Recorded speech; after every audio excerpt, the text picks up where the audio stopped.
Nah, ya kata terus kain mori, kayu-kayunya seperti itu. Nah, sekarang pertanyaan pula, boleh enggak kira-kira uang masjid itu dibuat seperti itu?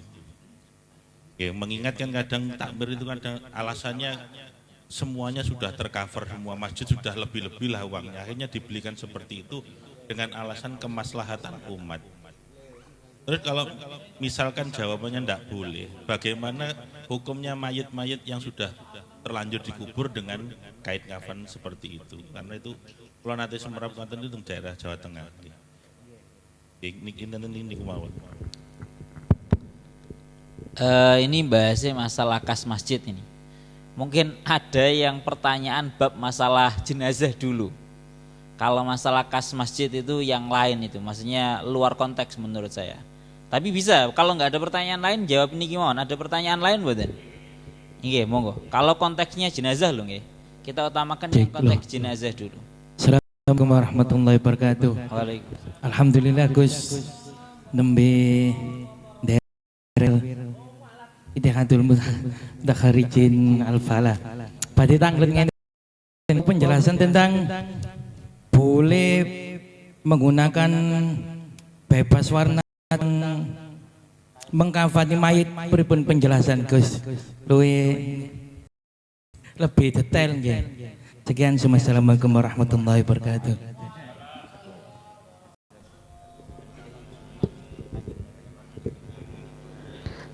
Mu'alaf nih berarti ya. Mu'alaf syahadat riyen berarti.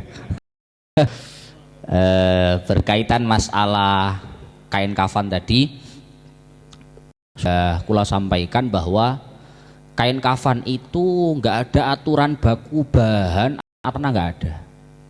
Yang ada itu ukuran itu mesti Paul ini loh. Yang ada itu masalah ukuran dan bahan yang diharamkan. Bahan yang diharamkan itu artinya sutro dan lain-lain itu. Tapi kalau masalah berkaitan bahan, gawe wol apa katun karep-karepe ngono wis. Pokoke kain. Bebas. Mbu wol, mbu katun, mbu sakarepe ngono wis lah. Bebas. Enggak ada masalah. Dan nggak ada batasan terkait masalah warna, mau putih, mau hitam, mau merah, misalnya tenan nih,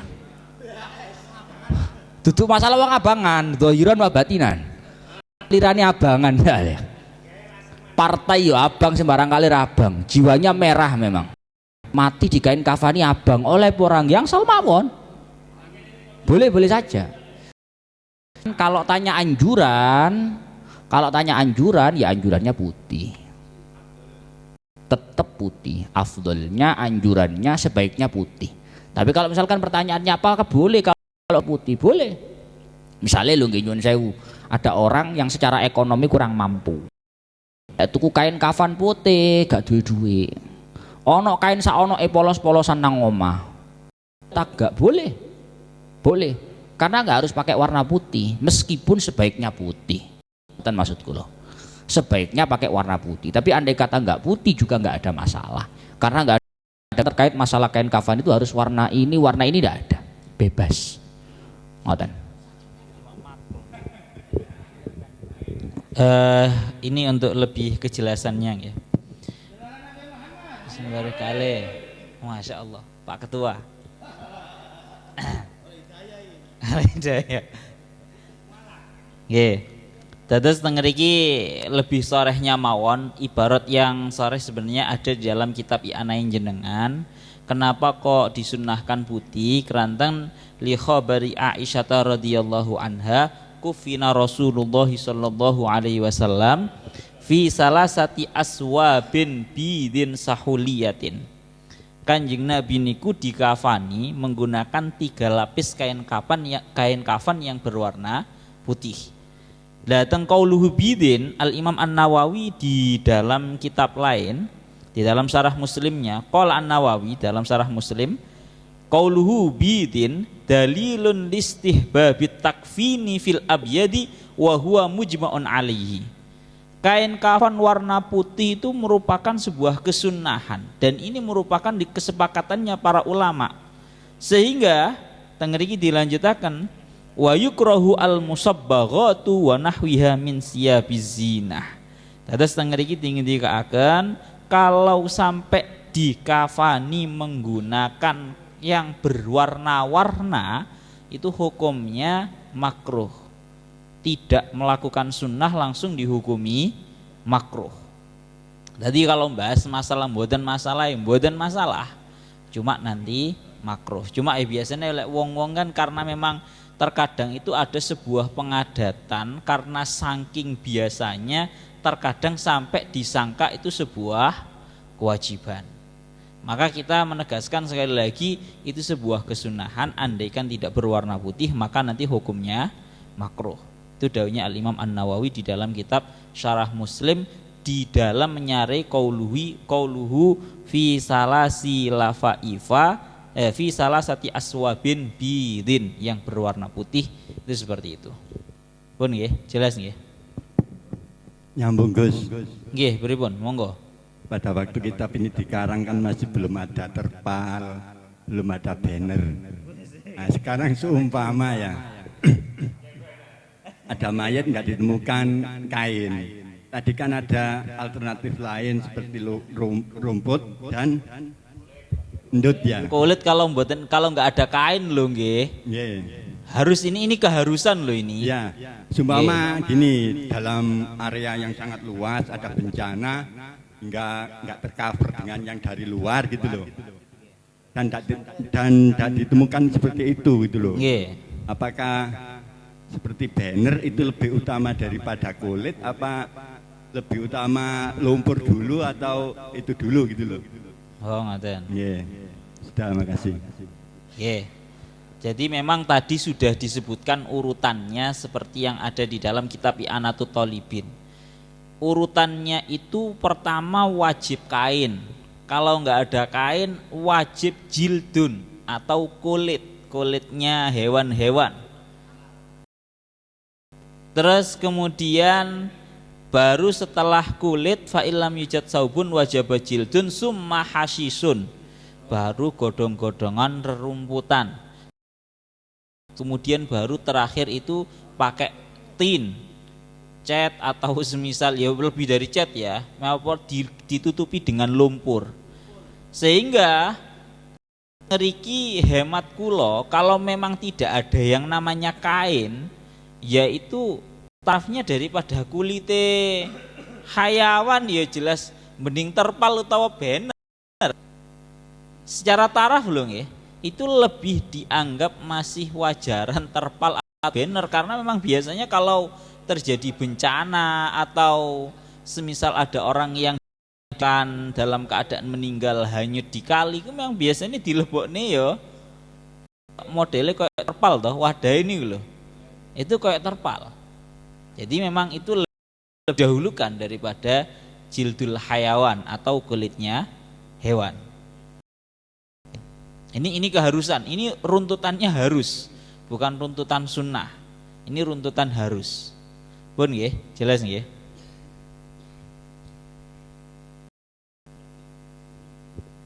Sampun monggo. Tadi sebenarnya ada pertanyaan yang belum top, masalah nyoploki tali pocong. Oh nggih, sing benjing mawon nggih. Oh nggih. Membahas masalah ngubur nggih. Nggih.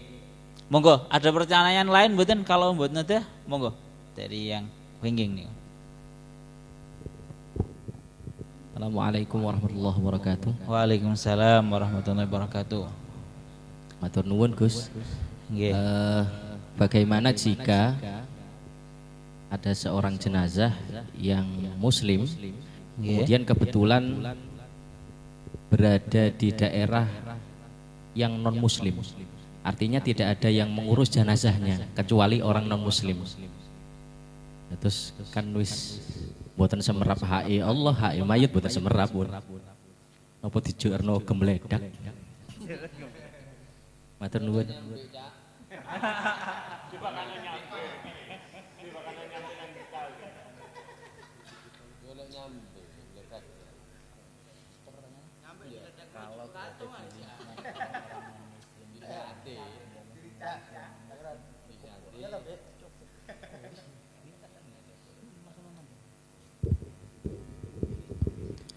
Kemarin niku sampun nggih. Jadi kalau membahas masalah memandikan, mualaf nggih, termasuk mualaf nih.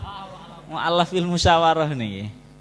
Di awal-awal pembahasan kemarin sudah dijelaskan bahwa kalau memandikan, mengkafani dan mengkuburkan itu bisa gugur sekalipun yang melakukan adalah orang-orang yang non muslim, kafir dimi.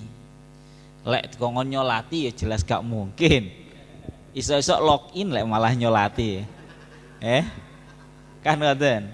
Sehingga kalau memang dia itu memang yang melakukan sing ngupokoro adalah orang-orang non muslim, itu sudah dianggap mencukupi daripada kewajiban dia untuk dimandikan, dikafani dan juga dikuburkan. Dan saya rasa masih orang non muslim pun yo saya rasa tahu lah di ajaran mereka kan juga seperti itu toh. Juga itu kok gini malah modelnya fotokopi.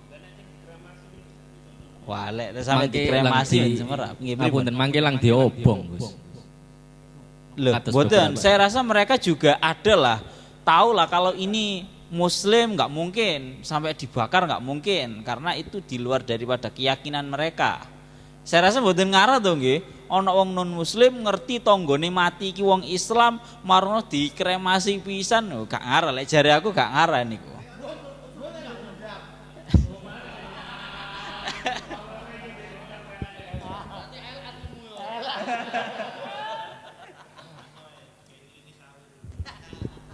Lek sampai dikremasi dendamnya jeru tenan nggih mesti.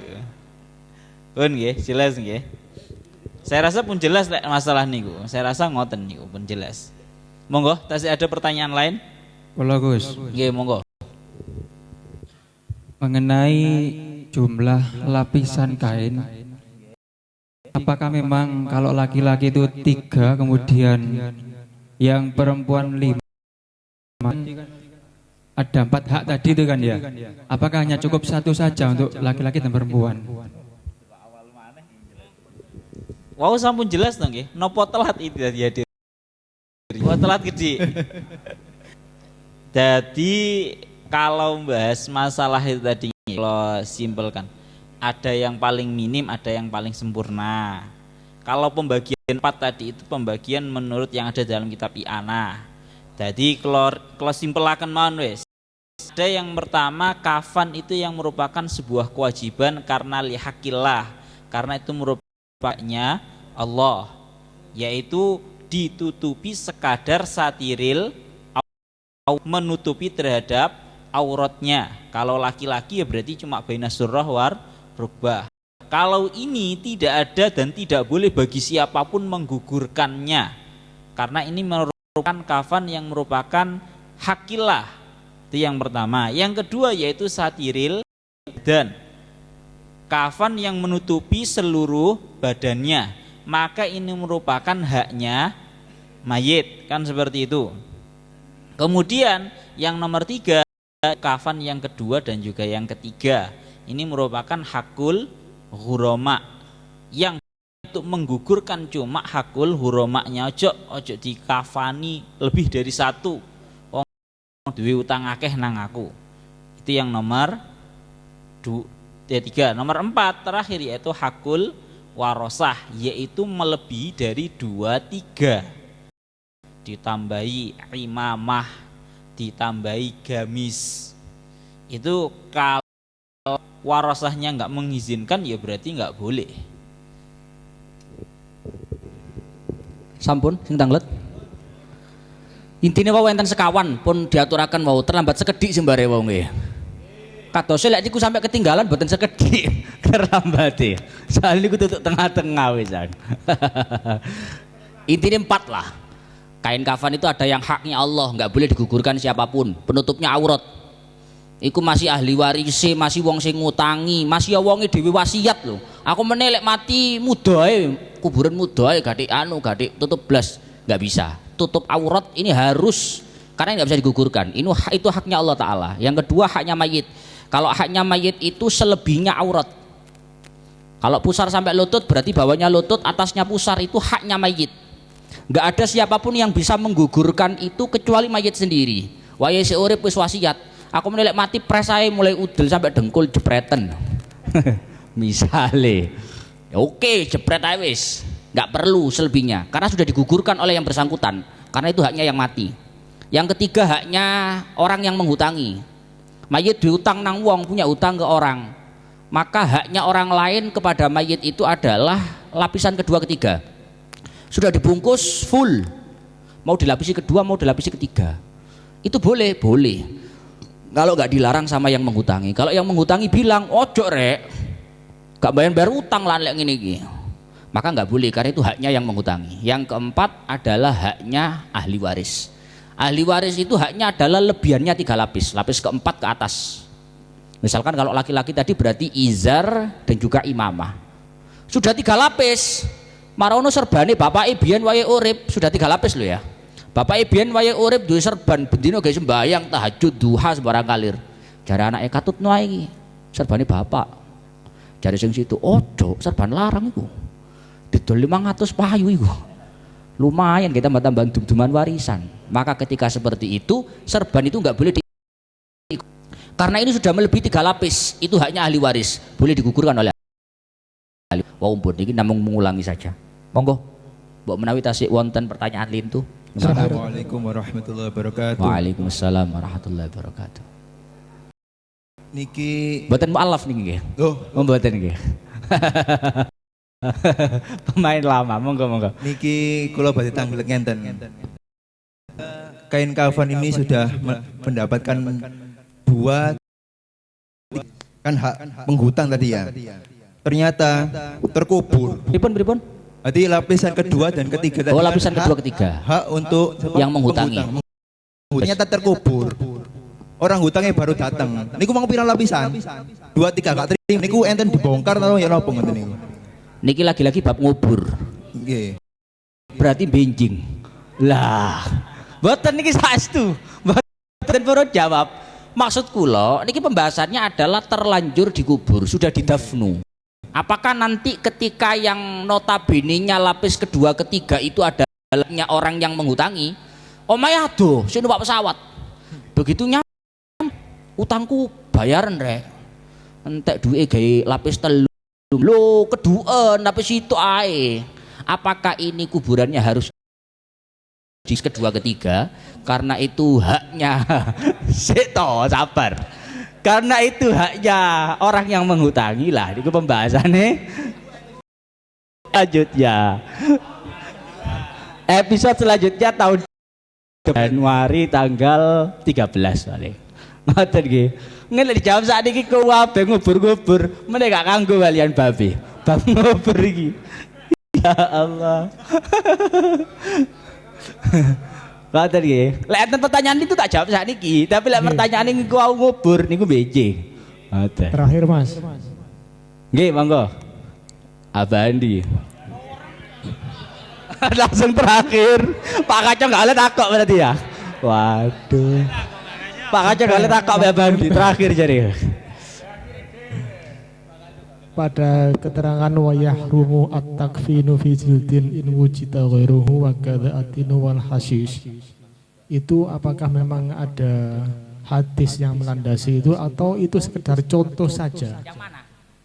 Wayah rumu at-takfin fi jildin in wujita ghairuhu wa kadha'atinu wal hashish, artinya apakah selama ada kain itu apapun tidak boleh diharamkan? Atau ini sekedar ini memang ada landasan hadisnya atau sekedar contoh saja ini? Mengatakan maten nuwun.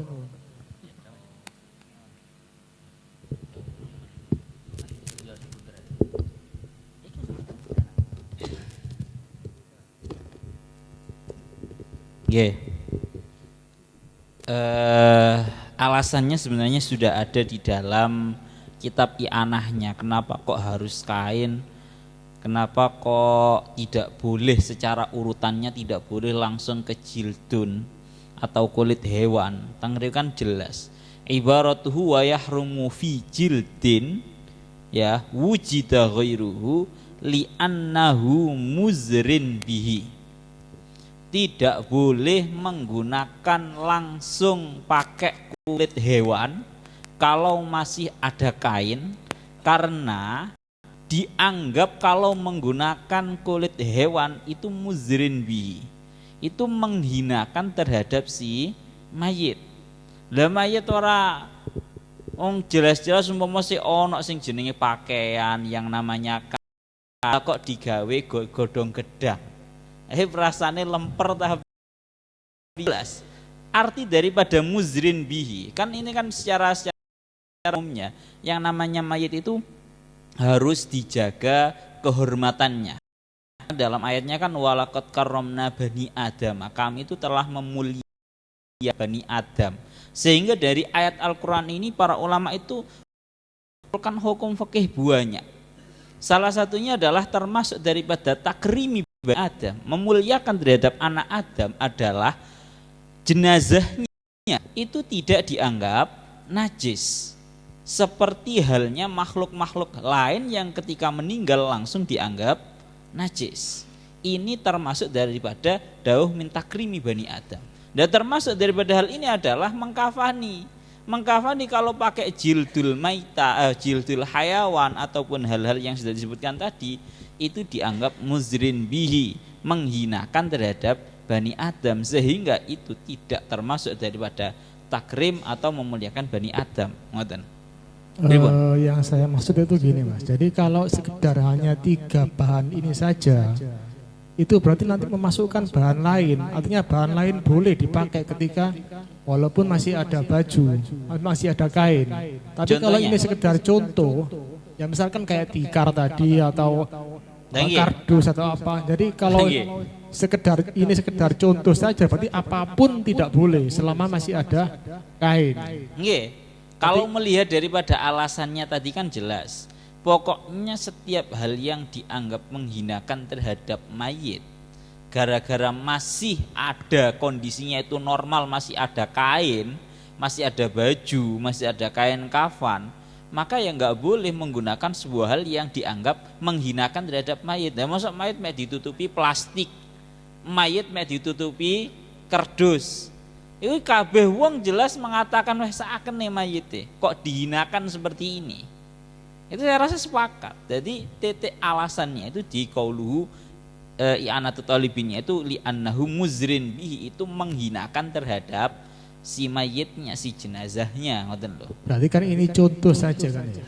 Nggih, cara bahasane niku ya sebenarnya bisa dikiaskan, bukan hanya sekedar contoh, ini paten.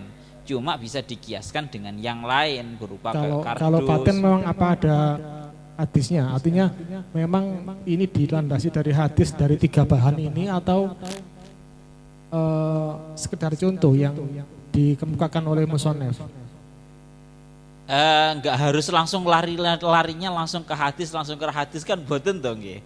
Artinya begini, ini contoh-contoh perkara-perkara yang normalnya pada zaman dahulu mungkin digunakan untuk sebagai pengganti kain.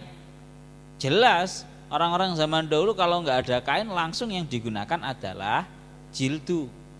Sing jenenge plastik, sing jenenge kardus ini mungkin zaman dahulu sih kurang enek. Ngoten lho.